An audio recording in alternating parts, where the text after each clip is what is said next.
Warning, incoming game over. Warning, incoming game over.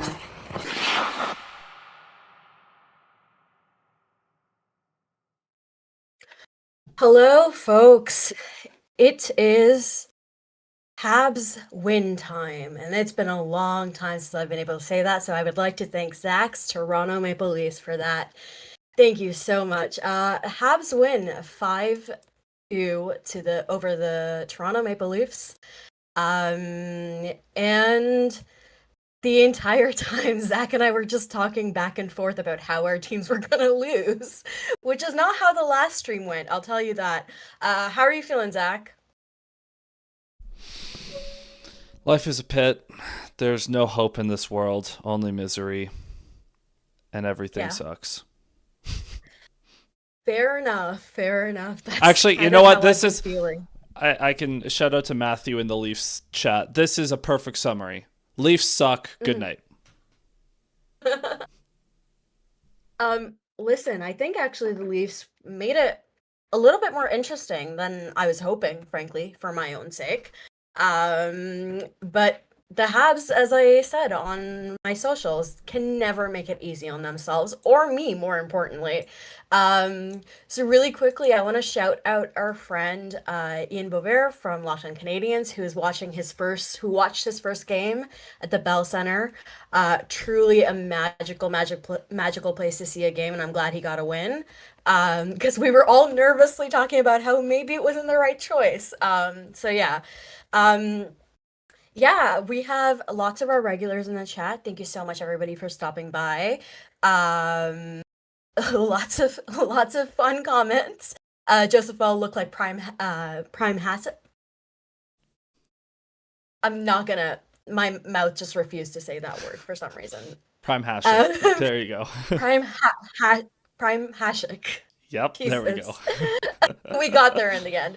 It's a Saturday night, guys. Come on, it's a Saturday night. He looked great. He did look great. He did not deserve what that team did to him, frankly, in my When's humble opinion. when's the last time? And this is an open question for chats on both channels. When's the last time you saw a mercy pulling like that? Like genuine mercy, like save this poor soul, because Joseph Wool, that was probably the best allowing 4 goals halfway through the game to get pulled performance I've ever seen in my life. Yeah, no, that was definitely a moment where I was like, that is a guy who's allowed to stand by the entrance of the locker room and like maybe slightly, give his teammates a smack as they all walk by. I just it truly felt like that was rough to watch, and I've watched a lot of teams letting their goalies down. I'll tell you that. I flashed back to after the Leafs lost to the Seattle Kraken in overtime when the Anthony Stolars called out the entire team. Now, obviously, Stolars called out the entire team and then proceeded to play horribly after that, and now he's in Siberia somewhere getting his mind right. But Joseph Yep. Woll, like, full justification to come out and just start being like, yeah, the team sucks. You guys didn't help me out at all. What do you want from me? It was the first 2 periods of that game were like the worst thing I've ever watched. Yeah, I think I learned a fun fact that the only teams worse than the Habs in the second period, goals against wise, are the Leafs and then the Blues. So that was fun because you were telling me that don't worry, the Leafs suck in second periods, and I was like, yeah, the Habs do too. It's fine. But mathematically, it was that The Leafs they seem showed to win you that one. the Leafs showed you that there's levels to being bad. It was just by one goal, though. I'll tell you, they were off by Okay, just the one shots goal. were like 16-1 at Oh, some point. I'm not talking about the game. I'm not talking about that. Sorry, I meant in terms of the record. It was the Leafs. I think have let in or have a differential of 10, and the Habs have a differential or have let in 9. I think is the stat that I saw. Um, so handshakes, I guess. Shout out to the Okay. Blues for being worse than both teams somehow. Honestly, thank you so much. Jordan Binnington. I've only said that twice in my life, and one of them was at Four Nations. And the other time it's now. So thank you so much, Jordan Binnington, for being a little baby who can't do his job. Except for one random game against the States last year. And you know what? Good for them. Moosebud in our chat says the stoppable force and the movable object. Yeah. Another analogy would be coughing baby versus coughing baby. Like, Coughing baby versus. It's really funny looking at the stats of how bad both these teams have been. Like the graphic they showed before the game where it's like both teams are 1-4-2 in their last like 7 games and they both have like a -10 goal differential, and it's like, wow, these guys all suck. Yeah, it's been bad recently. And I think the Habs goalies didn't necessarily help them in terms of that. And I know I saw the chat talking a little bit about Dobesh and his performance. And we can get a little bit into it. Why don't we kind of just go over the game really quickly? I'm sure you'll really enjoy this, Zach. They start the first, didn't like it. Okay. It's two things. So I liked the physicality that the Habs showed to start because they kind of, I'm sure they got chewed out for their non-response last game after the Jake Evans was taken down by Tom Wilson, which I'm so glad he was in today because without that, it's literally just Nick Suzuki, John Tavares, Max Domi, Oliver Kapanen, and guys, you know? So we got that. At least we got our Jake Evans. You say Max Domi's name too many times, and something bad's gonna happen. Listen, we witnessed the Max Domi experiment. Anyways, so they start off physical. Right away, I saw Lane got hit. You know, both Slav and Demidov step right in, which is something I really like about Demidov. I don't think he shies away. And then we have Lane Hudson with the goal. That is the one guy you told me you were concerned about when we were talking about ahead of this game. Yeah, and ironically, good shot by Lane, but that's a one of the easier goals he'll score. What an unbelievable pass by Nick Suzuki. Hell yeah. Man, what a pass. I would say this has been one of his better games in a while. Maybe since I can't remember exactly when, but I think this has been a very good game for Nick Suzuki. I noticed him quite a lot, some beautiful passes, some really high IQ plays, and then one very low IQ play where he got them too many men on the ice. I think it was him who jumped on the ice a little too soon. So hey, you win some, you lose some. Yeah, gorgeous pass by Nick. Then there's the Noah Dobson game, which would you like to talk about what you were how you were feeling about Noah Dobson? I genuinely wasn't, because I had one of those gotcha moments, because obviously there's the whole big trade in the offseason, but I foolishly posted on Bluesky that I haven't heard a peep about Noah Dobson since this entire season. It's been crickets. You Habs fans haven't really been talking about him all that much. And so by all accounts, I'm like, oh, he must just be ghosting a little bit. And I forgot the golden rule. Never speak ever, because it was 2 minutes after I posted that he got his first goal. And the dumbest part was, it wasn't even that whole play, the Habs were cycling around the outside. I'm like, okay, this is fine. And then I think Nylander deflected it through 3 bodies in front. I was like, just sure, man. That was just symbolizing the night for me. Yeah. No, I think, as I told you, Noah Dobson, and this is when I finally understand how insane Isles fans are, frankly. I have now gotten a taste of it, and it's insane, and that's only...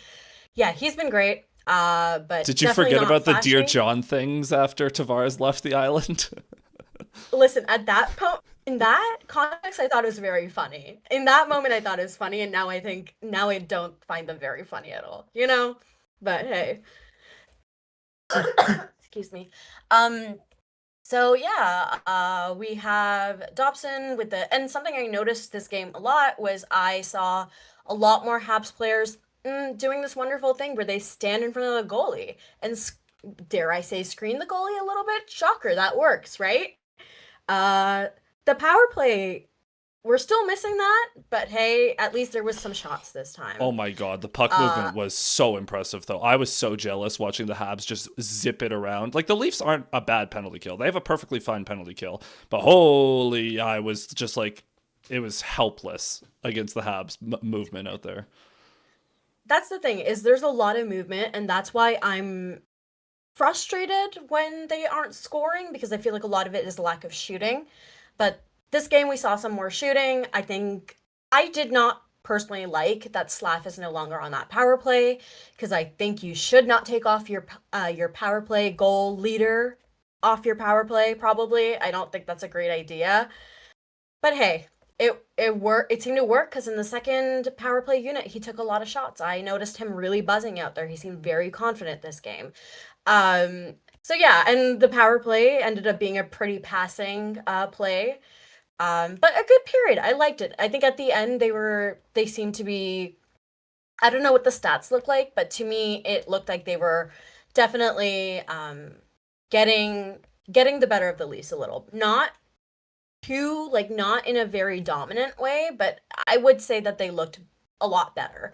How are you feeling at the end of the also first, I just want to mention I thought Dobie looked, although he didn't have a lot of work to do, he looked pretty steady. And we have seen Habs goalies look not steady while not having a lot of work to do. So hey. But how are you feeling about the first at the end? So I was very frustrated mainly because of the goals because the Leafs started that game actually pretty well. The Leafs were controlling possession early. They've been doing a lot better job of starting on time the past couple of games. And in the first period overall, the shot attempts were 51% in favor of the Habs. It was 17-16 though, so pretty much dead even. And the high danger chances were 2-0 Leafs. The expected goals were point 0.4 to point 0.4. Like it was a very even period overall, and it just felt like the Leafs couldn't capitalize. John Tavares hit a post on the power play, and the Habs capitalized on their two chances. So it just felt like the Leafs had a missed opportunity.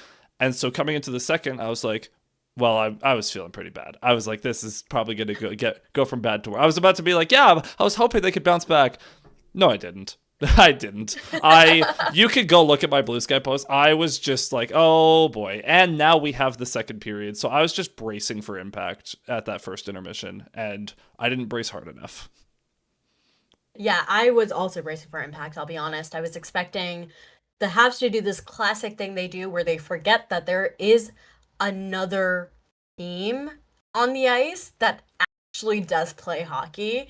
They do this thing where they go up and then they're like, huh, well, what can we do about that? But hey, maybe this losing streak will teach them that, wins aren't easy, so maybe you need to keep working a little bit. 101 stuff, but hey, apparently they needed it. Um, so yeah, just I was scared, but I went into the second feeling hopeful, question mark. I think it was more the Leafs record than the Habs and how they were playing that made me hopeful. That I was like, oh, it's the Leafs. Maybe there's a chance. Um, so whoops, there we go. Okay, I'm yeah. Okay, second period, Habs right away looked so dangerous, just buzzing to start. Joseph Woll was on an island and doing Out of his his very mind. best. He was so good, and just watching him keep his team in it was just really cool to see, because I was like, his team doesn't really deserve it, but hey, you want your goalie giving you chances, and the Habs haven't necessarily gotten that this season. So Wool looked great. I thought that it was a I would be mad if I was a Leafs fan at how hard he had to work to start that. Um, excuse me. Yeah, and, like Joseph Woll was like he was playing spectacular. It's ironic because the Leafs have gotten no goaltending for most of the season from various guys. Stolar's old friend of the Habs, Caden Primo. It's been a disaster. Joseph Woll, without a training camp, just showed up last week, and he's played 4 in a row now, and he's looked legitimately really good in What in a all 4 row? games. Yeah, like, well, because Stolar's is on an island somewhere, and That's true. Dennis Hildeby you're not going to throw in there unless it's an emergency, i.e. the second half of this game where Wool is just getting shelled and you had to protect him from the Leafs. So, and then the Leafs have a couple of days off. He'll probably start 5 in a row here, but I cannot believe how good he's looked without a training camp, just being thrown to the Wolves the first week. 100%. I think you've seen better goalies do worse without a training camp. I feel like a lot of players need training camps, obviously, for they exist for a reason. But I feel like goalies really need them because it's really just it's such a demanding position. Mhm. So I was shocked because I remember that it looked like his numbers weren't great in the AHL, but also we all know that the AHL is just funky. Like it's And that's not yeah, that who was just for conditioning. It like just getting up to exactly, speed. exactly, exactly. Um, so Uh, King of the North says thrown to the well, this isn't very well The said out loud, Wolves. but the Wolves, yes. Um, but he really was, but he did his job right away. But then you have Dobson with that. Oh, and it was such a good goal. The pass by Slav to Demidov to Dobson, and then that goal was just it's been so good to see Demidov and Slav cook together. I think I really like that second line today. Um, but I think Dobson stepping up offensively has been really good to see. In the power play, I said they're shooting. Yay. That's pretty much my thoughts on it. Um, the holy shit. You must have been so clenched during that sorry. My bad. I was what? No, no, let me finish that. You must have been very tense during that sequence with the delayed penalty, where the Habs were straight up had the puck for 15,000 minutes, I think, approximately.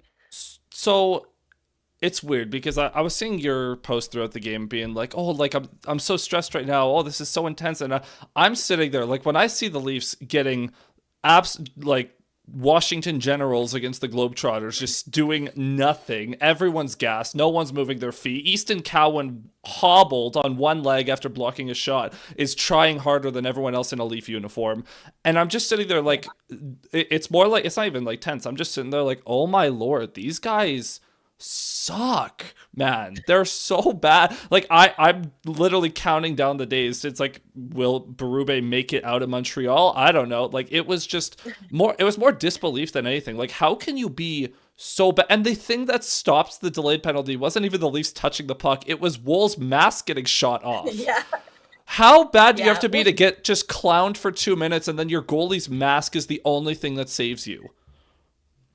yeah. Which, by the way, that was a way too delayed reaction, I think, by the refs. That could have been very dangerous. Wool So was I'm glad yelling at them that, after. He was like, blow the fucking and whistle. 100%, 100%. Like I would have been pissed too. So, but I was just so happy to see them do that. I'm sorry it happened at the expense of your team, It's but rare, I'm man. not. It's rare to have those sequences. It was so sick, right? Like it's just this is kind of what you see that brings you a lot of hope for this team, despite all the issues they've had recently, all the disappointments, the mental lapses. This is the kind of thing you see that you go, okay, I understand this is almost the Marlies, I get it, but even then, it, listen, the Habs have played as the Laval Rocket and not had that happen, right? Like I'm Yeah. just it was cool to see. It was And cool the to line see. the line that was out for that was Nylander Tavares. Like that's not and even like the Leafs could be down every single player in the organization. Injuries aren't an excuse, man. They happen. Yeah. Yeah, and we'll talk about injuries a little bit more later, but for now, let's finish talking about that second because it was eventful. I noticed Laugh just looked so good, and then customary Josh Anderson goal versus the Leafs. And you predicted that. You saw that one coming, much like I think the rest of the world. A trained monkey could have predicted that, man. It's an infinite money glitch. You bet Anderson anytime goal scorer against the Leafs, you'll get infinite riches off of that. Profit. Yeah. uh yeah, no, and I thought he had a very good game too, so I was really happy to again for Fountain Kitchen. But Florian Jacki had his first point, which is really cool to see. You have his parents in the crowd. You have Jacki, their dad, very good, very fun. Love that. Also should mention Arbor-Xhekaj absolutely punking Dakota Joshua off the face-off, just like giving it to him, laughing in his face, and Joshua didn't even try to do anything bad. It was the most pathetic thing I've ever seen. It was very funny, and there was a few times in the first period, and I believe that you posted about this on Bluesky, where just for no reason, a Hab would just knock down a Leaf. Yeah. And it was just very funny to see. Again, I think this is a prove it moment for the Habs in terms of physicality. I think they probably got reamed out for not standing up for Evans, because Tom Wilson seems to live in their minds rent free. I think he also seems to. His elbow also seems to live in the mind of many players rent free. So that's, you give some, you take some there. Then yeah, I just have 4-1 EU.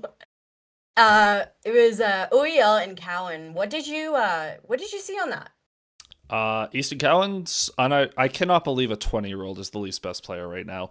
But Easton Cowan and he had a number of great looks. This kid is going to be so good. He doesn't have an ability to finish these plays himself right now. He's working on that. There was the one in the third period where he dangled someone inside out and was unable to finish. But Cowan's probably had like 6 high danger chances on his own last 2 games. This time he just makes a nice little curl drop pass. And honestly, OEL was one of the only Leafs that did anything with the puck on his stick tonight. So good to see that. Honestly, thought Dobesh probably should have saved that one, but hey, we'll take it. Meaningless Mickey Mouse goals, people. Woo! I love my Easton Cowan assists. No, I definitely noticed him, right? And like sometimes that's the best you can ask for when it's a 20-year-old doing his best. Yeah. I remember the season wasn't necessarily the greatest of a start. But yeah, 4-1. Honestly, I was okay with it, because obviously I didn't want it, and I was scared. I was very scared, don't get me wrong, but I was okay with it in the way that I'm interested in seeing how Dobesh would respond. Because we've seen both Montembeault and Dobie kind of fall apart after a little bit. After a bad goal, especially Dobesh really struggling in his last few starts. Clearly, I would say at this point, I'd consider him the starter over Monty, but he is struggling, right? So it was good to see him not fall apart, I guess is what I'm saying. Then they end the period on the penalty kill. Jake Evans, the penalty killing god. Good for him, as per usual. I think there was something like 20 seconds left in the power play when they ended. I don't know, it carried over, but it wasn't a ton. How did you feel about the second period for the Leafs? Well, I think by this point I've said enough bad things, so I want to bring up what Craig Berube thought of the second period. And this is from Berube moments ago. What I've seen a few times this year is that when we get down a couple of goals at times, and this happened in the second period, we go out there and we don't play. We don't play with any urgency or any confidence in the second period because we get down a couple of goals. That's an excuse all day long for me. This is a veteran team. It's inexcusable, and it's on me too. It's on all of us. And with a veteran team like that, that shouldn't happen. That's pretty brutal. And the Leafs are a veteran team. We do not have a lot of guys that are under the age of 28 on this team. Yeah. Veterans in the NHL that stop playing. You should know better that a goal is not the end of the world. A goal again. They came back from 2-0 the other night against Columbus and forced overtime and actually probably should have won that game. And then you give up 2 goals and in the first period to the Habs, and all of a sudden you just pack it in, throw in the towel. It's so bizarre, the psychology of this team. I don't get how veteran players who have been around the block, who quite frankly know better, suddenly forget all their experience when they get to Toronto. Yeah, no, it's interesting because it's a thing of, and this happens to the Habs a lot, but they're a team full of essentially children, right? It's fine. But it's weird to see that happen with the older guys. I think especially, you have all the excuses or whatever of they're, well, Have they been playing a lot recently? Have the Leafs kind of had a lot of games in the last little while? No But they're more than not on a normal. back-to-back, I don't think, No, right? I don't think no, they're on a back-to-back. no more. They played a normal amount of allotment of games recently. It's just, it's very bizarre considering the average age of both of these teams. You would expect the Leafs to be the ones that would hang in and be the mature team through the swings of a game. Yeah, that's a lot to ask. That's a lot to ask. So the third period starts. I was not happy with the Habs third period, I'll be honest with you. I thought they sat back. I get it, Yeah. but I think when you are where they're trying really hard to get back in it with a win, did not love that they just kind of stopped. They really played a little scared, and I didn't like that. I would give some of a break to them just because of score effects. Like, you're up 3 goals. Yeah. Yeah, I get it. Like Caulfield also has a don't breakaway think early as well, so like that he could have buried. So they had chances. that's true. That's true. I think it's always I'm waiting for this team to find the killer instinct, I think. But for right now, frankly, I'll take any amount Yeah. of even accidental like manslaughter, I'll take it. I don't need a killer instinct. Like I just need them to win. Take some basic instinct. Take some basic instinct. Yeah, Romelli says they had a slow start of the third, but afterward they played at least as well as the Leafs. I thought it was definitely a slow start. I'll give them that. The other thing too is the Leafs actually started playing in the third period again. They actually started skating a little bit. So like partly score effects, partly the Leafs trying a little bit. Like it was bad. Like you were never going to repeat like the high of the second period for the Habs. You were never going to repeat that in the third. So there's also that. Fair enough. Just one Beer Cat points out Berube chewing dip all night was fairly gross. I also couldn't look away from that, but he's an old school hockey guy. I'm not shocked about that one. It was just like, come on, put some gum in your mouth. Come on, Craig. So that was eventually there's a little bit of scrumminess from the fourth line. I saw that you were a little bit happy to see that. There was a lot more life in terms of emotions from the Leafs, I thought, in the third. Man. It literally there was like 5 minutes left in the game and they started actually like engaging with the Habs physically. Like I was watching that whole game being like, why are the Leafs not the ones that are cheap shotting and slashing away from the play every time? Like there was the play, I think it was Florian Jacquet just slashed OEL in the back of the knee for no reason. I was like, why aren't the Leafs doing that? That was actually Lane Hudson. Lane Hudson, which was very funny. I was like, why are the Leafs not doing stuff like this every single play? Like there was one later where I think it was Joshua or Lawrence just smacked Arbor-Jacquet's stick away from him. Like, yeah, more of that, please. Please be the douchebags. Please be the assholes on the ice. Yeah, no. Oh, sorry. Scorpio points out it was Carrier. Correct. It was another small mobile defenseman, actually. Yeah, I was the fourth line. Now, what I did not like was I noticed, I don't know who it was, but somebody was holding Jared Davidson back and another Leaf was punching him. Did not like that. I thought that was kind of cheap. Jared Davidson was not on the ice after that again. I'm hoping that it was just a give it a break, kid kind of situation. I don't know. I'm not a big fan of that, but hey. It's one of those things where it's like... Not the most embarrassing thing to lose that last night. No, I was going to say, like, it's one of those things where it's like, is that a penalty? Probably. Should you do it? Probably not. But if they're not going to call it, by all means. Yeah, it was definitely some, as Andrew called it on Bluesky, score effects hockey penalty calling happening there. This is for those of you who watched the Florida Panthers for the last 3 years and their runs to the Stanley Cup final, that was the blueprint that they would always do. Anytime the Panthers lost a game, the final buzzer was the start of a melee. Like you know what? Yeah. Who cares if we get penalties? Just go kick the shit out of people.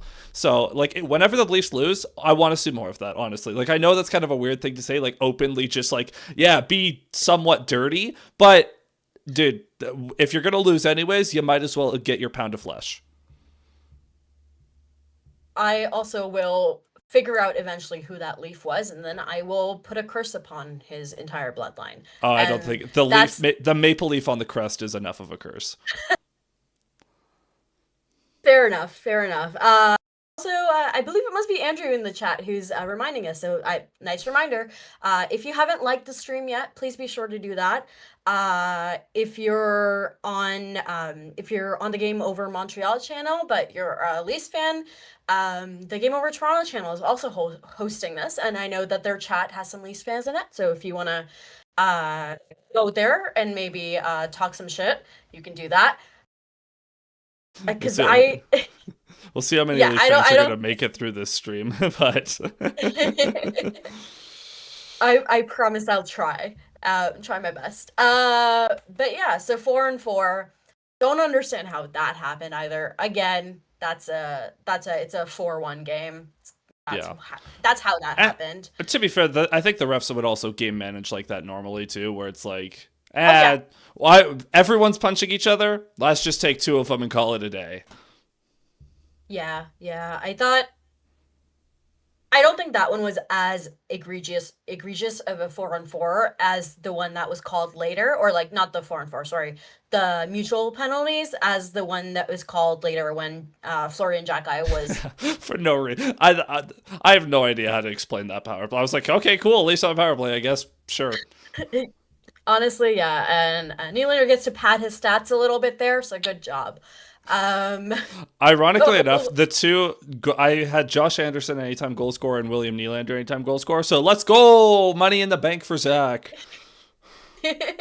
No, I don't know why, and maybe it does pay off, like, in terms of just the numbers wise, but it does feel like Nylander just happens to always ruin my life at any opportunity he gets, so I assume that means scoring versus both the Avs and the Habs, so you took that bet.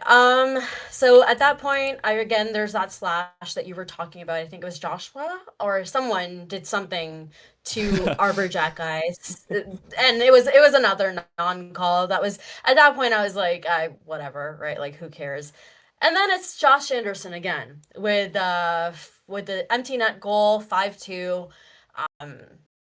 That's just Josh Anderson stuff, man. A power horse moment, I guess. That is what it is. The most repeatable prediction of all time, man. Most normal Josh Anderson versus Leafs game. Honestly, like, I don't know what the Leafs did to him to warrant this kind of effort every single time. I don't know what it is, but there's something, like, I don't know if someone in the Leafs organization like shit in his cornflakes or something one time, and he just vowed to always exact his revenge. But it's like John Wick stuff. It's like you kick his dog one day, and now he's out for revenge every single time he sees you. Yeah, no, I don't know what happened there, because if there's 2 things that Josh Anderson hates for real, it's Tom Wilson and the Leafs. Wow. So, and those are things that I also understand, so hey. It's really funny, actually. The Tom Wilson and Josh Anderson have been fighting almost every single time they meet since they were in juniors, so something happened there. Bet something happened there. Junior hockey? Yeah, I can only imagine. Yeah, I bet. But it's lasted. They're both grown ass men at this point. I'm sure it's just a blood feud. Yeah, but they're hockey players, so like they kind of still have the emotional maturity of a 13-year-old. Emotional regulation of a 13-year-old. Fair enough. Yeah. At the end, something I just want to note, because I feel like we need to give him some credit. Alexander Carrier taking an absolute beating to try to kill some time. That's a guy who puts his body on the line. He will do what he needs to do. He'll take crazy hits. You know, I get very scared, but he seems to be like rubber sometimes, bounces right back up. Not that time. That time he stayed down a little, and I don't blame him. I saw what was happening to him at that was point, another one where I'm watching him kill like 45 seconds, and I'm looking at Steven Lorentz. I'm like, dude, just give him a 2-hander in the back at this point. Like, if you can't get the puck off him, tackle him, physically pick him up and move him. Like, take a penalty, do something. He's not big. No, like, just do anything.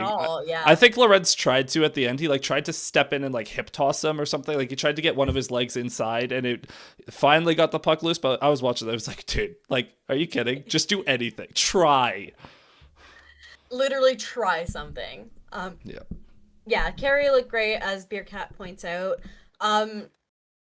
That's kind of, the chat seems to be pretty happy with Slav. Somebody's reminding you about our good old friend Caden Primo. I'm sure Zach does not need a reminder. That's a goalie that once he's in your net, you do not forget him.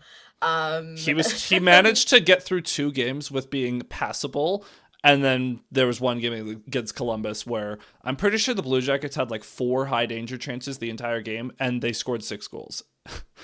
Oof. It was not Oof. a good time. Not a good time. Oof. And I saw someone said, and I just give me a second. I'm seeing something. Blah blah blah blah blah. Something about how it's a cycle of violence. The Caps did what they wanted to the Leafs, to the Habs, and the Habs did what they wanted to Toronto. So I don't know who Toronto is playing next, but maybe We got Toronto Columbus can do again. them. We're gonna have all 3 of our games against Columbus are gonna be done next week. So we've played them twice already. And Adam Fantilli loves playing the Leafs. I hope that Dakota Joshua decides to actually grow a pulse and just takes that guy's head off.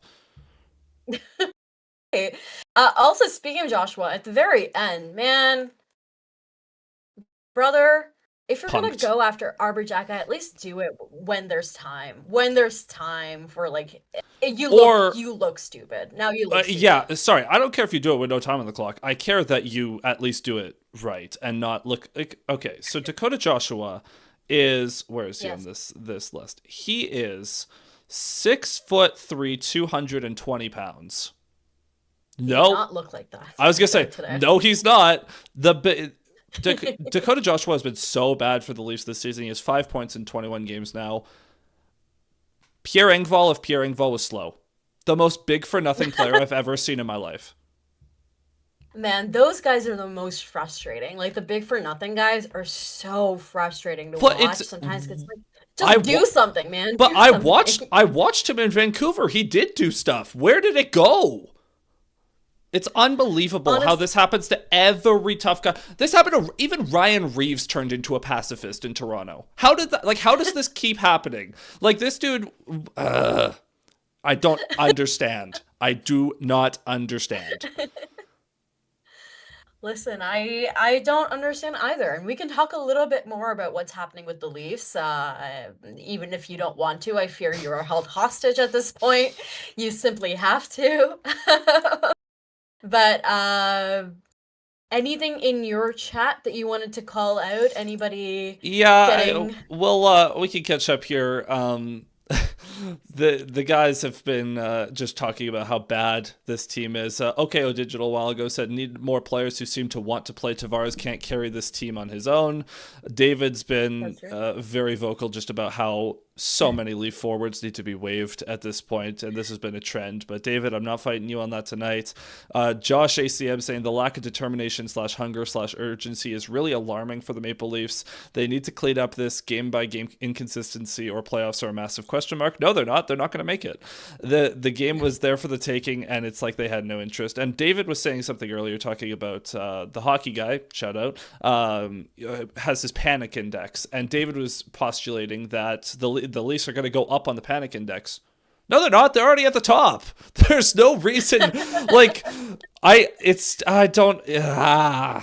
Words escape me, but pain persists. This team stinks, and as is currently constructed and as is currently coached, this team is barreling towards, they have a top 5 protected pick. They are barreling towards giving the Boston Bruins the 6th overall pick so fast.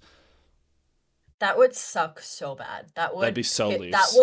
That would cause a generational crash out in me if I was a Leafs fan, frankly. So. You know what? I got to clear something up. OKO Digital saying, Zach, to panic, you have to care first. Good point. The Leafs don't care. So we can have our panic index go up.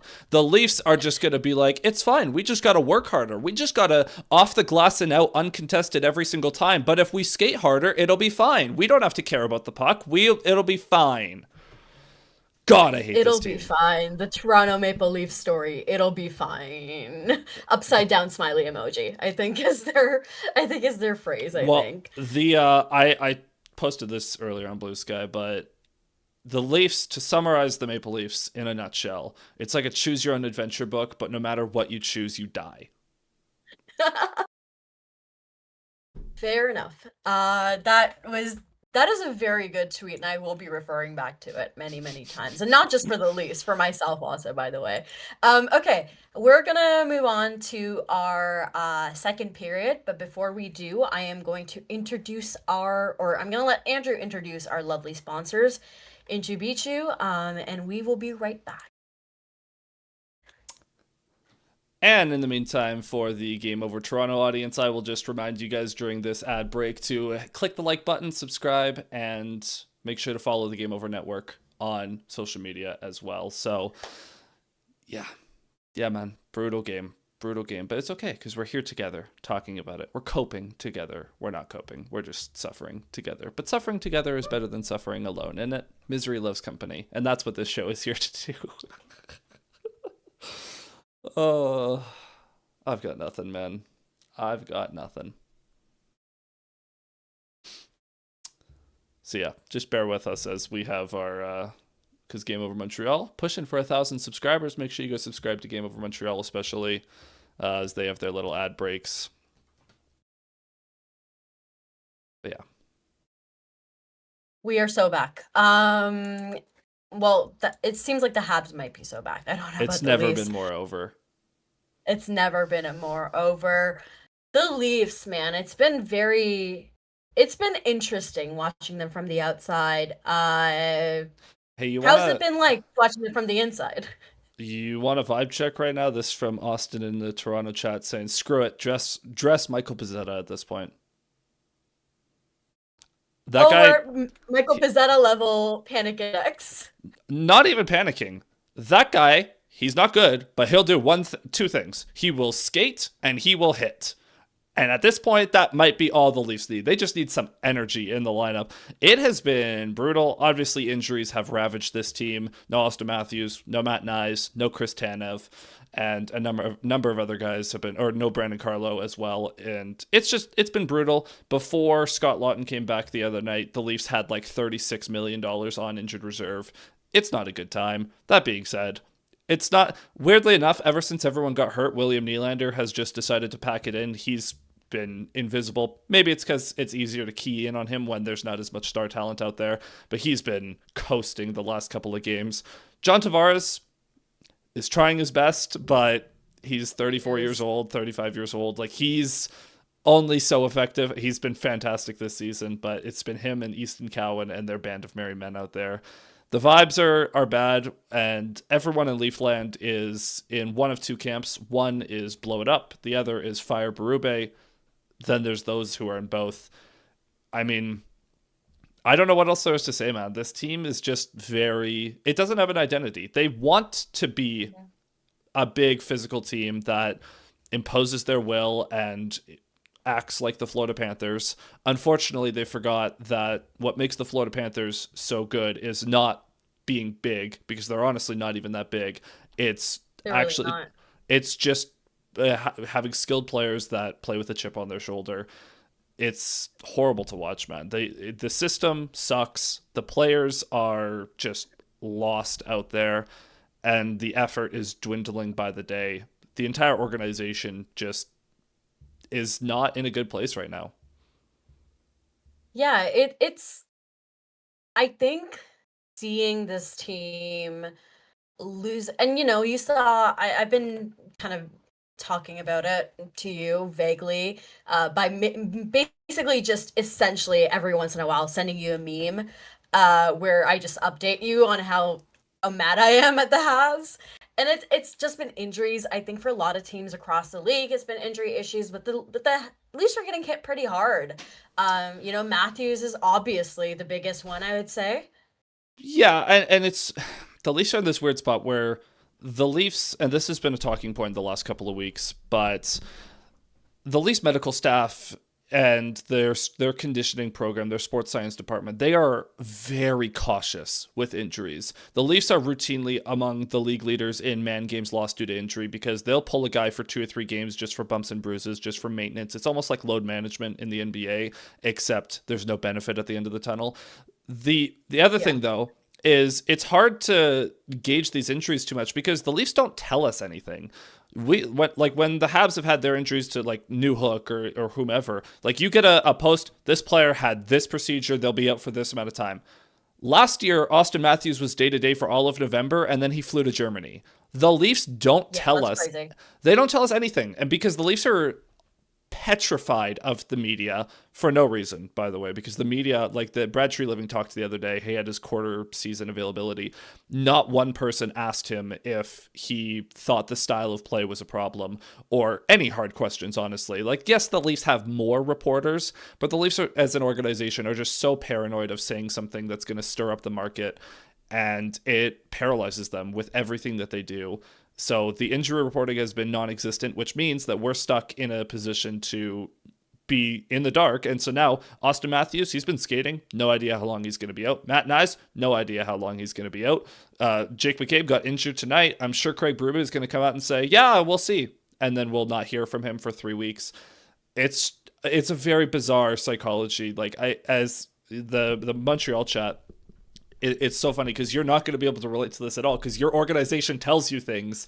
The difference that, because the Habs, super like intense, passionate market in Montreal, and the way that the Habs interact with that market is so much more ordinary and normal than what like it's a lot more along the lines of what a professional sports organization should do, as opposed to Toronto, who openly despises the fact that they play in Toronto.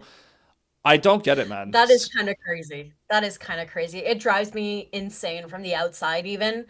I feel so it's just so condescending and talking down to your fans in a way. And it's also like, no offense, but it's not like you guys have done anything to earn that. Like, what have you done to earn being able to be so precious with everything? Like, there's no, what have you given the team? Nothing. The Leafs have not done anything to warrant this kind of behavior. And honestly, it's not like I was watching or reading the other week when the Oilers lost 9-1 to the Avalanche, right? Horrible game. And Mark Spector's article after that game was so scathing and just so ruthless. And I read that and I was like, when's the last time a Leafs reporter, anyone covering the team, came close to this? They don't. Yeah. Like, everyone in the Leafs media has kid gloves on, and they still, like, you guys as outsiders will still hear all the narratives about how the media is and the pressure is too much for anyone to possibly succeed in Toronto. It's like, no, it's not. You guys are just pussies about it. So just grow a pair and behave like adults, quite frankly. I think that's it too. And I think like the injury stuff you said, so I accidentally clicked exit on my tab because I sometimes act like a boomer. So I'm trying to load the chat again. But yes. So King of the North says Habs organization can't afford not to not tell us anything because the sky is falling 24/7, 365 days a year. Or maybe, but also like Trinka says, Habs organization wasn't this good under Bergevin. Yeah, we've had a change. I think the change of guard has really helped. I think it's been the whole new front office almost. Like, sure, some of the scouting, whatever. But with it seems like, it just feels like the Habs got a new start. And I understand why the Leafs didn't, because obviously they're in a completely different stage of their life cycle as a team in terms of the rebuild to champion, hopefully champion, you know what I mean.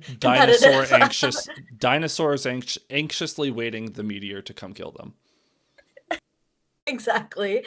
So it's definitely really frustrating from the outside, just from descending, right? Like, the MLSC, it does not need to be this way. They do not need to act this way. Why are they like this? I think, and this is something I just get really annoyed about, just even as a non-Leafs fan, because it just makes me feel so talked down to. It just makes me feel like they think we're stupid. Like, they think every fan is stupid. They don't know anything. They do. They absolutely. I'm getting worked up about this. They absolutely think that they know better.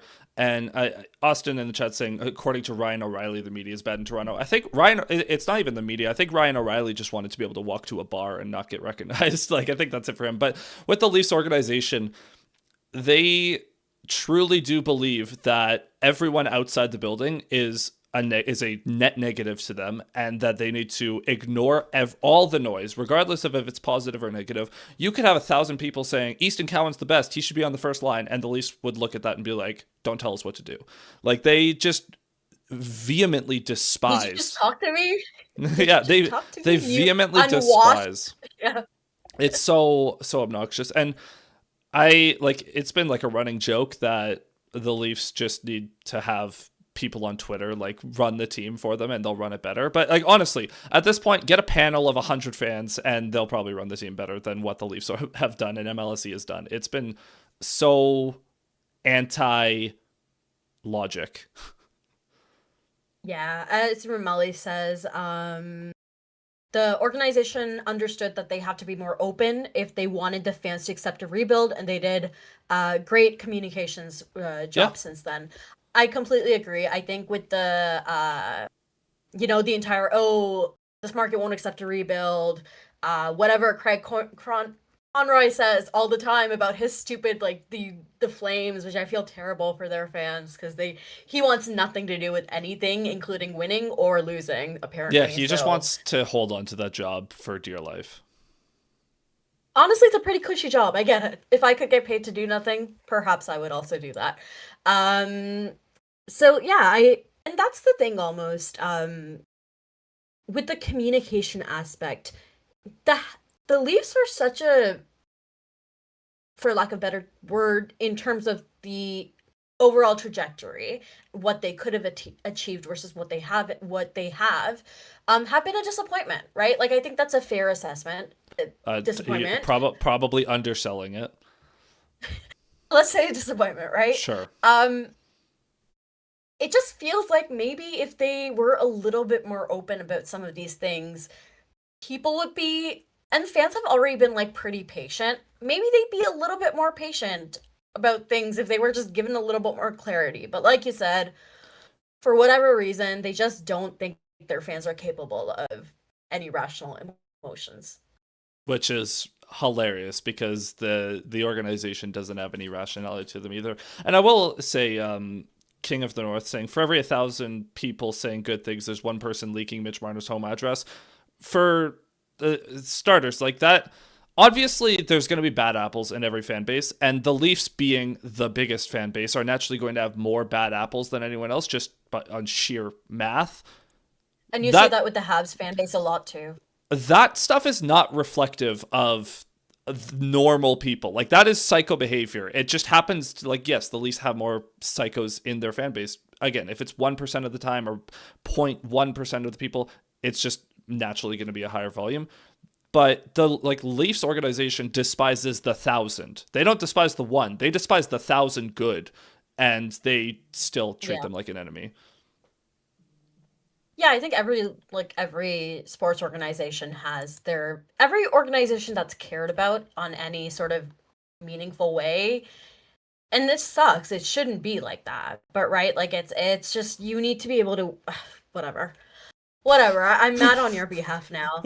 Now I'm mad on, and why am I mad about the way the Leafs treat their fans? I pity. I'm not even mad. Probably. I'm not even mad. I'm just like, why are you behaving like this? Why are you the way you are? MFM says that the thing with communication from the Habs right now is they don't necessarily tell us every detail. Sometimes they even wait for a situation to develop before saying anything, i.e. Jake Evans. And yeah, that's fair. I think that's within their prerogative, and frankly, they've seemed to have made some decisions that aren't necessarily, they're a little questionable sometimes, but at least they give us something, right? Like now that we have an answer that, hey, Alex Newhook is out for a few months, this is how long he's out, this is what happened, and he just got operated on, right? Like, it's essentially like he just had surgery in New York, whatever. Okay, so I'm going to move us on to our third period, and that we'll talk a little bit more about injuries. I actually didn't get around to asking you about that, but we'll talk a little bit about that. I'll talk a little bit about my sadness about that. And I will first send us over to our lovely sponsors, Les and Motel. But before I do want to remind everybody that if they haven't liked the stream, please be sure to do that. If you haven't subscribed, be sure to do that too. If you're watching later on a delay, please, you can leave a comment. You can, all of our socials are always in the description box, so you can always look there as well. And now that I'm done with that, I will send us over to our sponsors, Les and Motel. And for those of you that are watching Game Over Toronto, just again, a reminder, hit like, hit subscribe, follow the Game Over Network on all social media channels. You can follow me as well at Zach Payne 41 on Twitter, Bluesky, and YouTube. And while we're getting towards the latter half of this show, be sure to drop your questions if you have any in the chat, because once we get to that overtime segment, that is when we're going to get into the Q&A portion of the show. So make sure to get your questions in now, because we'll remind you again later as well, but just make sure that you have those in there. And I see that a few of you, thank you for being in the chat so far. I know I haven't been as good about acknowledging you guys tonight. That's my apologies. Just the nature of crossover shows, it's kind of hard to keep up with everything. So thank you for just being here and being in the chat regardless. And if you have any questions, we'll get to those later. Okay, we are so back. There's already some great questions in your chat, Zach. So I'm going to remind our chat as well. We will be getting into our overtime segment soon, which is our Q&A. So if you have any questions, you can drop that in the chat. You can always also drop them now and then ask them again later if I don't see them. Just by the nature of YouTube, it's hard to scroll back. But yeah. Injuries. We are hurt. We are hurting, Zach. We are hurting. Yep. I know we talked a little bit just about like the technicalities of it and like the way that the organization treats fans and et cetera. Yeah. But in terms of what your current injury situation means for your lineup, which also if you could just quickly maybe for our chat go over what's the injury situation in Toronto that you know to the best of your ability. Yeah, I can't tell you what the injuries are for each player, but I can tell you who is out of the lineup. So Jake McCabe left tonight with the puck to the face or high sticking. And he didn't play the rest of this game. That's worth noting. Brandon Carlo is on IR with a lower body injury right now. Matt Nyes is day-to-day with a lower body injury. Austin Matthews is on IR. Nick Waugh is on IR. Stolars is on IR. Marshall Rafai is on IR. He's more of like an eighth defenseman. And then Chris Tanev is the big one. He's also on IR with a concussion after getting stretchered off against Philly a couple of weeks ago. He's the one that he's gone for a while. We know that's the one we're pretty sure that he's gone for a while, although he has been skating, so with concussions you never really know. But those are the injuries, or the players at least. Those are the injuries, correct. It's been happening around the league a lot, I think, this season. The condensed play, whatever it is, it seems pretty early for that to start affecting them as much, maybe. But I don't know. I'm not an athlete. Who knows? Maybe it's just the scary of the Olympic season bothering them. For Melly, did Kapanen leave? I'm seeing in the chat. Any word? Are we talking about Davidson? I did not see anything, so I'll take a look at that further, but it would suck so much. The Habs center depth, I think, has been the thing hit most by the injuries, and by that I mean, if Jake Evans had been out this game, we would have had Oliver Kapanen as a rookie, playing 2C maybe, probably. Joe Veleno being Joe Veleno, playing 3/4C maybe. Owen Beck might have been called up, but essentially it was going to be Nick Suzuki. It was going to be just Nick Suzuki. And poor Nick Suzuki is just Nick Suzuki anyways all the time. He's on the penalty kill, he's on the power play. That's my boy. Somebody please put him in an ice bath. Please. I was going to say, thank God that guy's young still, because if he was Tavares' age or something like doing this, he would fall apart. He absolutely would. And, he's got the Iron Man streak or whatever, but brother, oh my God, sorry. I checked the time on ice. Oh boy. Because the two high.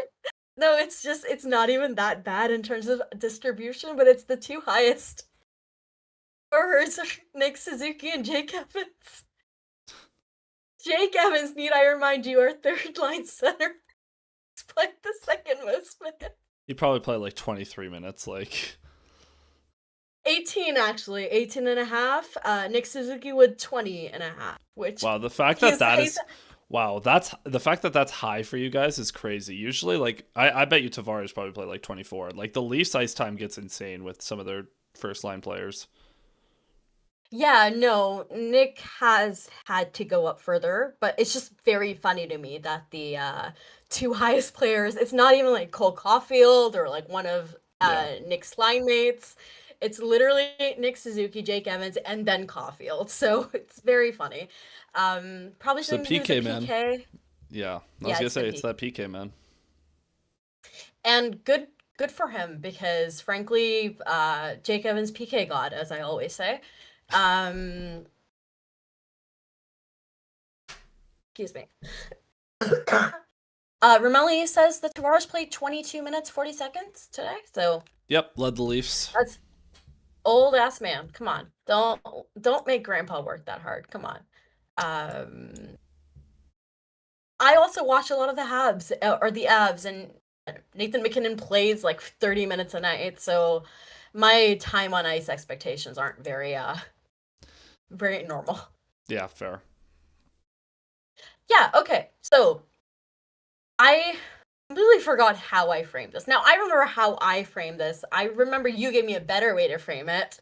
So I'm not gonna say what I said, but we're No. gonna For everyone in the chat, Kay was like, "Let's do Kiss, Marry, Kill, but with injuries."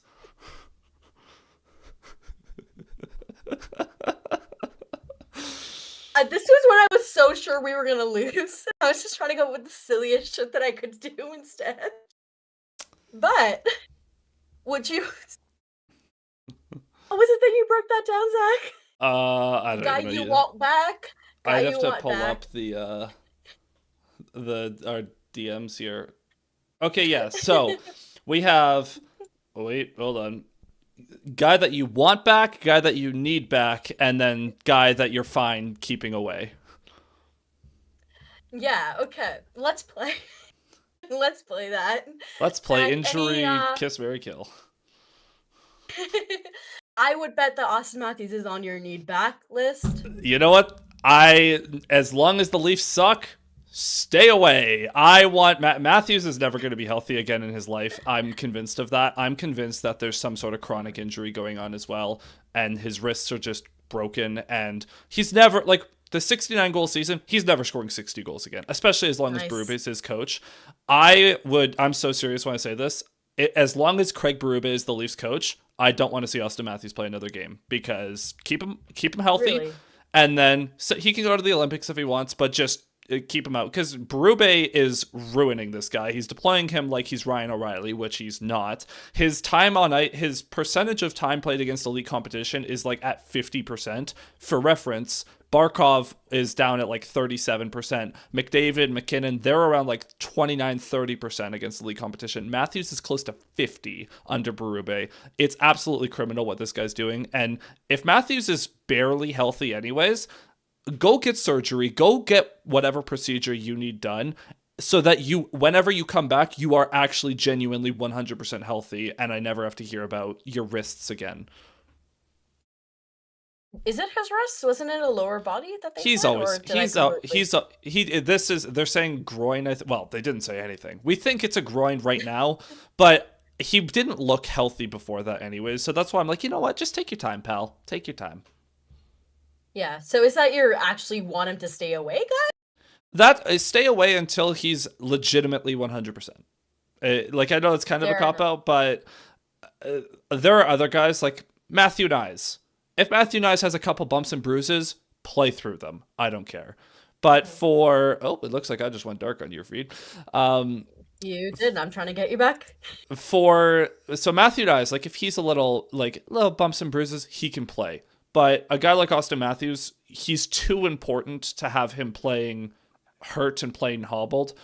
That unless it's the playoffs, which obviously is different, but the Leafs aren't sniffing that at this rate this season. So Matthews, I'm fine with sitting on the shelf on IR until he's fine. Matt Nyes is the one that I want back because he's at least fun to watch, but need back is absolutely Chris Tanev. There is no more important player to this lineup than Chris Tanev. No one misses Chris Tanev more than Jake McCabe, because McCabe went from his cushy spot playing next to Tanev on the left to playing on his offside with Simon Benoit. Nobody misses Chris Tanev more than Jacob McCabe. It's so brutal, man. So Tanev, he's like the heartbeat of the Leafs. Like, he's the only one that'll stand up and him and Scott Laughton are weirdly like actually like on top of their shit, and they'll call the team out when they need to. So yeah, want back Nyes because he's fun. Need back Tanev. Matthews, until you're fully healthy, you can stay away. Honestly, it's a pretty good list, and I think the Matthews thing surprises me, but I hear you about why that makes sense. Someone's saying 45-year-old Chris Tanev. I don't actually know how old he is, but 36, seems about right. 37. He's up there. Yeah, he's up there. And he is our best defenseman by such a wide margin. It's not even funny. I do have to laugh a little bit at that. Yeah, it's hysterical.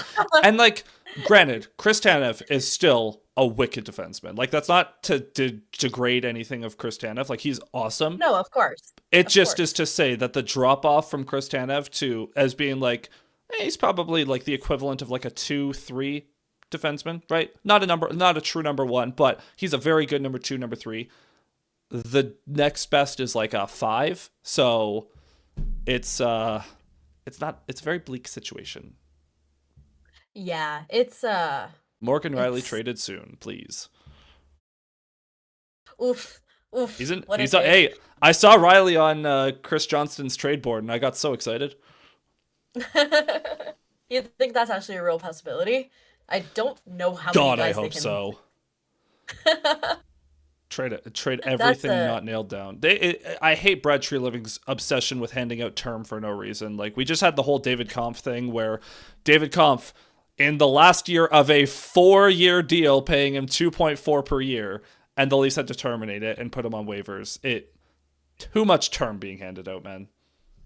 I don't understand either. I don't get it. Maybe to keep the money down, I guess, but like, there's got to be better ways you do your job as a GM. So... Well, it's because Berube hated him. For no reason, by the way. That's kind of funny. That's a little cunty, I'm not going to lie. Cunty positive. Berube would rather put Max Domi out for a defensive zone draw than David Kampf. Why? Because he's delusional. Well, you know what? The Brandon Carlo trade seems crazy in hindsight. Yeah, I don't... It was crazy at the time, too. The cope was he was really good in Boston. I don't know what happened to that guy either. Same as Dakota Joshua. It's like, what? You came from Boston. How are you this soft? Yeah, no, it's that's definitely a little bit crazy. Okay, for my list, I would say, and just as an update, unless I'm missing somebody, guys, let me know if I'm missing anybody. But the fun thing is that all these guys are longer term injuries rather than there's not a lot of them, but they're longer term. So you have Newhook, who's out. Broken ankle. You have Gooley out with the torn something in his groin. I don't remember what. Patrick Laine, knee, I think. Something like that. And then Doc with his foot, I think, blocked shot. Oof. Which sucks for Kirby Doc because you're like, that's You knew it was going to happen at some point. Yeah, and it really sucks because he went I'm not gonna try to pronounce that. I just saw the surgery. I'm not gonna try to pronounce the name of it. Adductor. We are not medical experts on this show, in case that wasn't clear. No. I'm also barely an English expert, so in case that helps. But yeah, for me, I think the need back, and we know who drag my ass. We know who your want back is. Everybody's gonna drag my ass for this, but I actually think need back might be Kirby back. Might be Caden Gooley at this point. I was gonna say your want, need, and kiss and marry is Caden Gooley. Genuinely, though, I do think that there is, and so this is something Arpin Basu and Marc-Andre Godin pointed out on the Basu and Godin Notebook episode that they recently released, was a lot of the goalie issues seem to have gotten worse once Caden Gooley's absence started to catch up with this team. The stick lifting, the blocks, there's some smarter IQ moves, I think, on the like denying entries. I think that two people really miss Caden Gooley right now. First, it's Mike Matheson, because he's tired of playing 25 minutes a night, I think. And if Caden Gooley was there, he'd play a little bit less, I think. And second, I think it's the goalies. I think Dobesh and Monty, who are two people, so I guess three people who miss Caden Gooley the most, are the goalies. And so I think it'd be really nice, as in we kind of need him back. Want back, I guess, is Kirby Doc, because it's always nice to have a second line center if you can. And he's kind of like a feel good story, right? Like where it's like he deserves to be healthy. Yeah. And it's just too, because this isn't his usual injury, which sucks that that's a term, but like it isn't his usual. It isn't his usual. Do you think whenever he walks into the to see the training staff, they're like, "You need the usual"? Come on, buddy, where is it? Vermelli, also Carlo was not playing. I think he's officially on IR. He's very hurt. Well, probably very hurt. I don't know. That was one of those, like, we didn't see him get hurt in game. They were just like, oh, by the way, Carlo's going to miss this game, maintenance day. And then he's on IR. We never know anything. It went from maintenance day, missing a practice, to missing a game, to injured reserve. Yeah, that's a little crazy. Still have no idea what's wrong with him, by the way. Surely something. You should hope it was something, because if it isn't, then you're, yeah. And stay away. I refuse to give an answer to this, because I know who a lot of the answers are going to be, and I don't agree with that. But by process of elimination, I guess it would have to be Patty Laine, just because of the fact that I think I worry about that guy's long-term future in terms of just as a person with a body. It seems like he really, it does. It's rough out there for him, right? I mean, realistically, he, of all the Habs forwards, might be one of the more replaceable ones because of his very one-dimensional skill set. And you've got a lot of skilled wingers that can fill his shoes as well.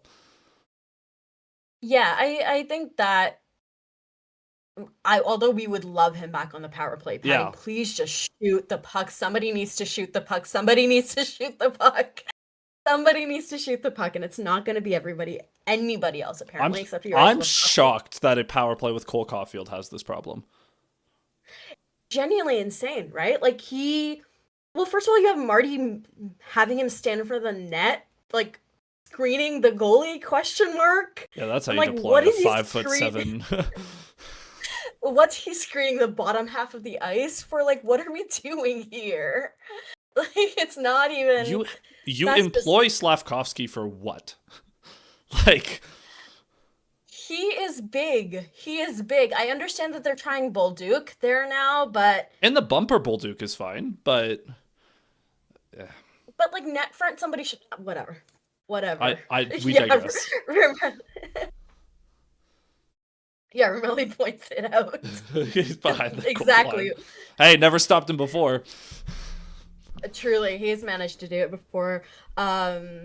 Oh, speaking of the goal line, sorry, I meant to bring this up earlier, but I just had a question. Would you have challenged goal number 1 for goalie interference? Yeah, absolutely I would have, because this is not a question of was it goalie interference.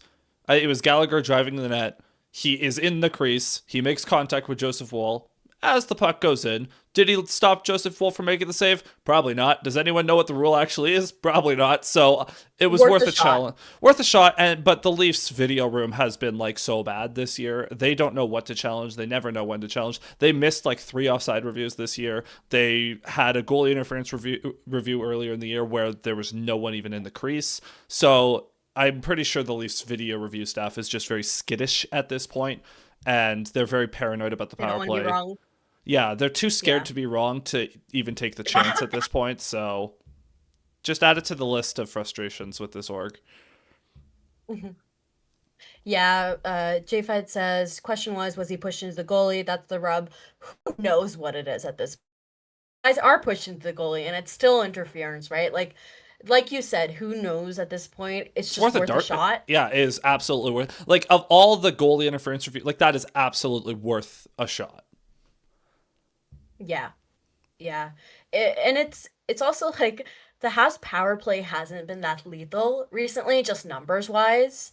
So I would have taken the bet on that. But a Brendan Gallagher in the goalie's kitchen, who shot. And truly, honestly, that would have been the other thing. Is like goalie interference and Gallagher's involved. Reputation call. There's a chance. There's a high chance. Yeah, so. It's Brendan Gallagher. What's more Brendan Gallagher than getting like a goal called back because he's within, he's in the goalie's coach. Yeah, I think Romelli says, which is weird because the Leafs staff used to be the best in the last few years. I wonder if that's why they're even more skittish, because they're like, oh, we want to be so sure because we used to be so good at this. They did also get rid of a few guys over the last few years as well, like with Berube coming in. Like they did change some of that staff. Fair enough. So we're going to move on to our overtime period where we'll take some questions and answer some questions. We'll take them and then we'll answer them because, yeah. If you have any questions, be sure to drop them in the chat. Game Over Toronto, feel free to do that as well. I'm actually glancing over your chat right now. But before we do start, I am just going to, first of all, change us over to our next period, but also just remind everybody that, again, if you haven't liked or subscribed yet, please be sure to do that. That'd be great. Questions, there's some questions I'm seeing that we can get into, but first I didn't get to talk about this earlier, but Monster Game by Yuri Slavkovsky. Big fan of what he's been building. That second line, if Demidov and him can click, I'm very excited to see what they can do together. Those are two young guys who are not deferring to each other the way I feel like Slav does sometimes on the first line. But also, I think Demidov, like with how talented he is, he just needs someone to be consistent and stable on a line with him. And if Slav can be that and just be someone that even on a bad night just goes to the net and gives him a passing option in front, like that, I think that duo has a ton of potential. You need a center, though. I mean, you do need a center. Correct. You do need a center eventually. Sidney Crosby, calm on down.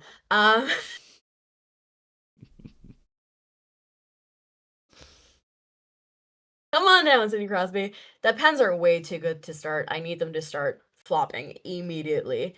But yeah, any questions that you want to get into in your chat? We could start with this one from Austin saying, why is Domi still playing center? He can't play center. And I'll answer your question with a question. Why is Max Domi still here? He can't do anything.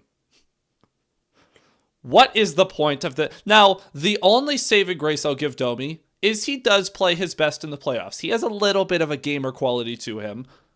But the rest of the time when he doesn't have those like cool moments in the playoffs, I want to claw my eyes out. So goodbye, punt this guy to Siberia. I've been done with him for a long. I hated the signing originally. I hated the extension, and I super hate it now. Adios. Like, it's funny, between Max Domi and Matias Michelli, you have two small skilled wingers that presumably can play up and down the lineup, complement skilled players, and both of them have lost their jobs to Easton Cowan. I don't understand why coaches insist on trying to make guys centers who aren't centers. Yeah, like It right, and happens I all the get, time, and I understand centers are important. I get and, it, like and I I get also it, but I I also also don't get understand it. I also understand that the Leafs are missing two centers right now, but I don't care. Anyone else. Anyone. I would rather, like, you have Jacob Quillen sitting in the press box. He's perfectly acceptable. Steven Lorenz can fill in at center. Calle Yarncroke can play center. Get Domi out of my life. Yeah. Do you think that's a movable contract? I'm taking a look at it here. It doesn't look You can send it too into bad. the ether. Like, someone will. I can't believe he's 30. Jesus, I can't it believe feels like he's you been there guys. forever. I cannot believe you guys somehow got a 20 goal, 70-point season out of him. What? How? Don't understand either. It makes no But sense. hey, yeah, we got what we could out of that. I remember there was a while where it was my memory might be failing me, but I think it was a Durant and Domi pairing. That was interesting.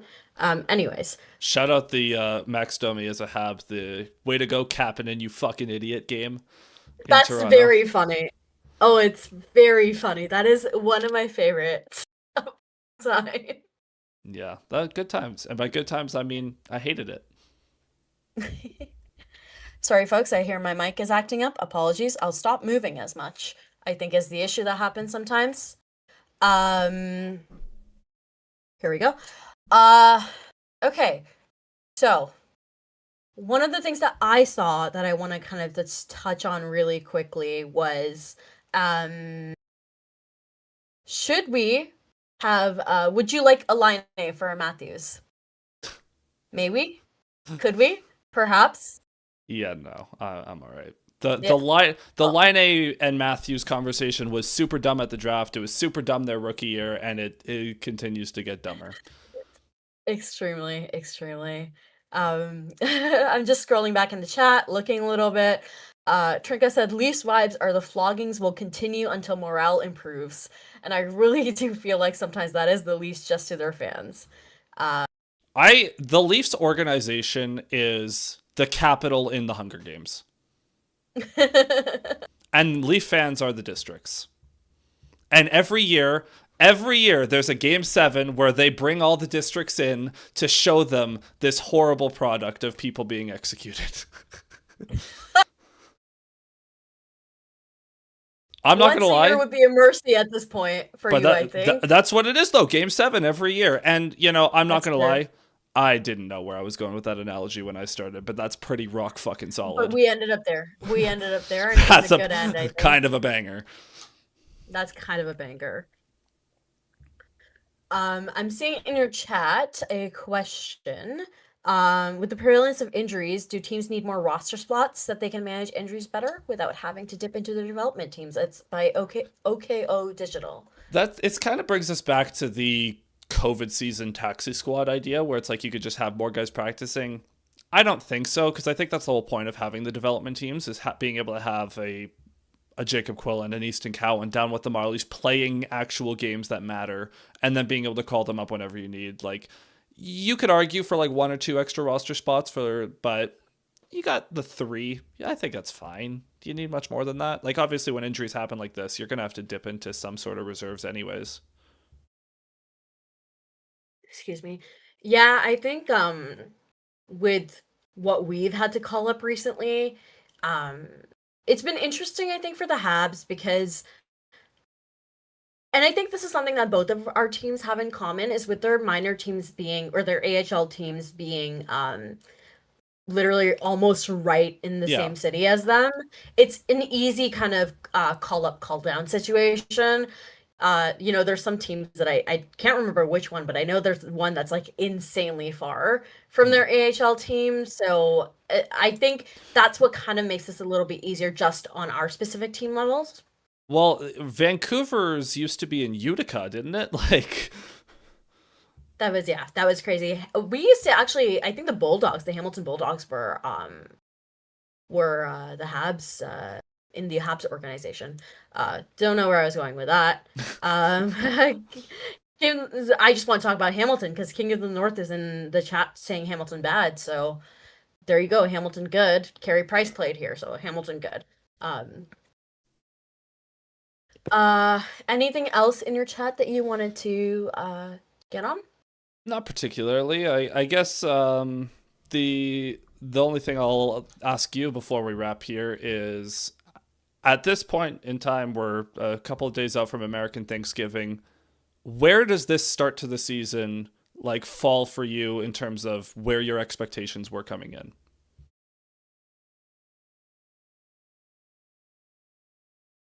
They were so good to start. They were so good, so fun to start. And then they did what they did. October hockey, baby. And then October hockey. They hopped off the October train and they got into November. They really did. And at this point, I think that this team, honestly, to be very frank, I don't think this team has been playing as bad as their record is. I think their goalies have let them down a lot. And that has been such a shocker because of the fact that that was never a question mark that I had coming into this. It was always 2C. It was always, will Noah Dobson fit well into this lineup? Can they withstand the all of these questions? It was never the goalies. So I think that's been the frustrating thing. Wow, it sounds just like me like 3 weeks ago. Sucks, right? Like, you hate to see this happen. But I'm confident in, listen, for right now, I know people were a little bit like, Dobesh's game wasn't perfect. I liked the mental resiliency of it. I know that probably the first or second, I don't remember which one, but one of them was a goal that should not have went in. And it's fine. He did not, the Leafs pushed, he didn't let anything in, right? Like, I fear that's where the standard is right now for our goalies. Will you fall apart? Yeah, and it's like, well, he got beat twice. He took a couple of posts. He was decidedly. Josh Anderson saved a goal. He was decidedly mid. And frankly, I'll take it. Like, that is genuinely the bar at this point. I think is mid. I don't know. This season I think has been frustrating because they played so well to start, and then they played badly for a little bit, and they started playing well again, but the wins weren't coming at that point. The injuries just, I think, are the thing that really suck about this season. Kirby Dach seemed to be doing so well. Alex Newhook seemed to be breaking out. So that's kind of my thoughts on this. I anticipate you weren't expecting the Leafs to be here, were you? No, the Leafs are in the worst position that a sports team can be in, is that they're bad on accident. Yeah. So. Yeah. Not good. Yeah. It's like the Calgary Flames way of living. Listen, if nothing else, I can always go back to the Calgary Flames to feel better about the difference is the Calgary Flames are the definition of mid in the NHL, where it's like, that they're going to finish 5 points out of the playoffs every year. They're never going to pick higher than like 12th, and they're always going to be in the hunt, quote unquote. The Leafs were genuine. Like, last year, they won the division, and they have the longest playoff streak in the entire NHL. And then they came out this year, and their goaltending and defense, the thing that got them to the second round into 7 games against Florida, disappeared. And the offense has actually improved somehow, goals per game wise, and yet everything else fell apart. Do you see hope? Do you see light? Sure. Like, do you have hope for this? Yes, his name is Joseph Wool. I can see exactly why you would think that, seeing his performance. What a great game by him. And when the Leafs get healthy, like, they should be, like, I think it was Chris Ruth saying the Leafs will just barely make the playoffs as the lowest wild card. They absolutely could. Like, when the Leafs get healthy, they should be perfectly normal, perfectly fine as a team, and push for a playoff spot. They've got the elite talent. They should be fine. But as long as they're injured, any injury to this team is cataclysmic. So. Yeah. No, maybe they'll do the anti-Leafs thing where their regular season won't be great, and then their playoffs will be great. Maybe. Yeah, okay, Val. Okay, folks, we are going to sign off. Thank you so much for joining us. Thank you to the Leafs fans who stuck around. Thank you so much. I'm sure it's not the most fun game to talk about, but I always stop by in our chat if I can. It's always really fun in there to watch, especially if you guys are losing.